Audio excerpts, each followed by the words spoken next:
Good morning all of you. Hope everybody are keeping well. Today I have come with a new concept.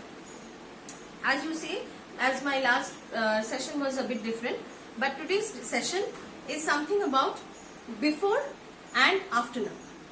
But before doing that, it's my earnest request to my guardians that when you are explaining your students, when you are explaining your child about before number and after number, in that case, it's my request to you that please don't use numbers while explaining them about that. Because on doing that, they will be confused. In spite of that, you can use various life experiences. Now, what sort of life experiences I want to say? Suppose you have come back. As you know, now the lockdown period is going on, so that's why everybody are staying at home. But suppose you are, especially the mothers, I can advise you that when you are serving the lunch to your family, you take your child beside you and ask him or her to observe how you are serving the lunch to your family, how you are serving the breakfast to your family, how you are serving the dinner. Now, when you are doing that, first and foremost, what we do? We first arrange the table, we arrange the plates, we arrange the forks and spoons, we arrange the glasses, we arrange the jugs and everything if you need. Then what we do? We come for the arrangement of the food. Suppose you have prepared rice, chapatis, dal, sabzi, curry, everything. So now, when you are serving that thing, we go, what do? We go one after the another.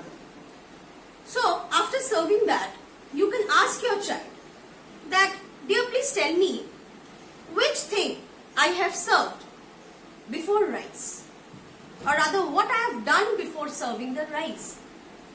So, we are using the term before. So, the child will automatically think, and then he or she will say, yes, Mama, you have first served the plate to everybody. You have arranged the plate. So then that means the student has understood that before means what we have done prior to one work. Now, then you can ask your child that, darling, what I have served after rice. So then the child will think that yes, my mother has served dal after rice or chapati after rice as per you have done. So, as you can see that it's a very easy for the child to get in touch about the term before and after. Now, to be very clear, or rather to be a very vivid experience, I have brought for you some easy method of making them understand. So, as you can see, I have various things with the help of which I will explain you how you will explain the concept of before and after. As you can see, I have, let's come to this part. As you can see, I have two napkins here. The two napkins, one is red in color, another is yellow in color.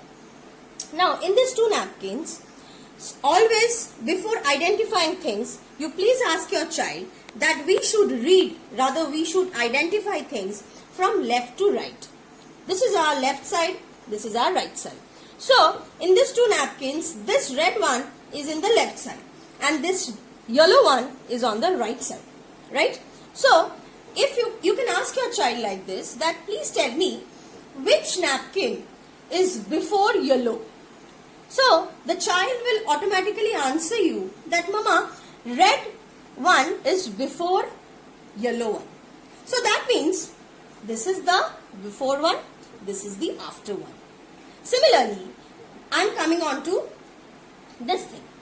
Two soft toys are being kept here. Yes, I am keeping it here for your, in order to identify it properly. So, these two soft toys are here.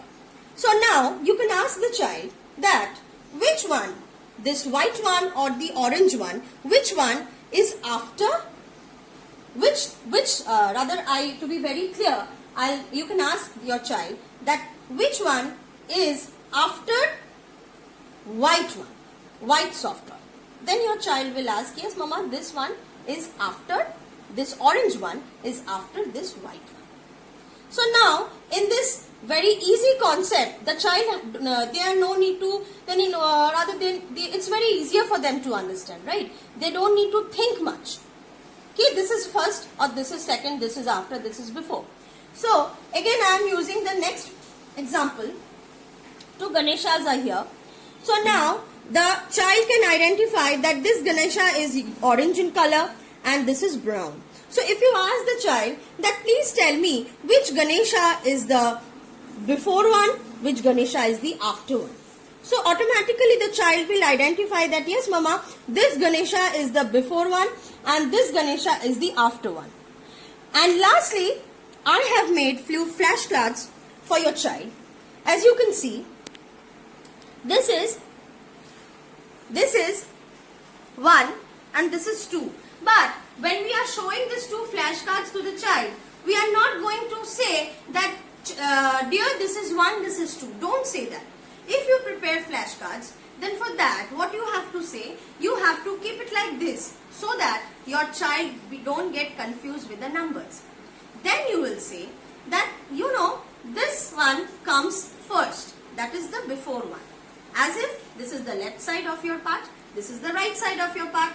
So now this is the first one and this is the second one. So if you ask the child that dear please tell me which flashcard is the before one, which flashcard is before 2. So then the child will automatically start from his or her left side and then he or she will identify this one. So this is before. And if you ask the child that which flashcard is the after one, then the child will again think starting from left side and then she or she will say this is the after flashcard. So that means they will understand that this is 1 which comes before 2 and this is 2 which comes after 1. So now they will understand that first the number which comes is 1 and after 1 the number which comes is 2. Right? So now I think with the help of these examples, this concept of before and after is clear to you, how you will go through, how you will deliver to your child. So I hope you have understood and I am able to make you understand how you will explain to your child. Thank you so much. I will come back to my next video where I will explain about both before, after and between numbers. Thank you so much. Stay safe.